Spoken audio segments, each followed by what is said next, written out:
Welcome back. We've already put our concoction in the oven for a couple of minutes. The best thing to do with rising dough is keep a careful eye on it. It's one way. Another way to stay on top is a very careful eye on home at us. It's got a little bit of a rise to it, so I'm going to go ahead and remove it.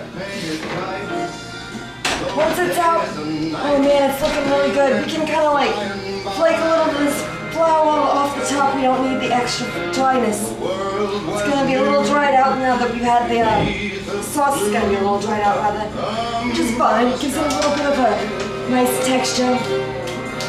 Now I'm going to add my butter mix. Actually, butter, it's not mixed. I got garlic in there and I melted the butter, as you can see. Now I'm going to just dribble it around over here. While I'm doing this, let me just say that I like to say the best way to stay on top full time is to not have a hit put out on you in the first place. You don't want Mariotti to have to bail you out. He really frowns upon that sort of thing.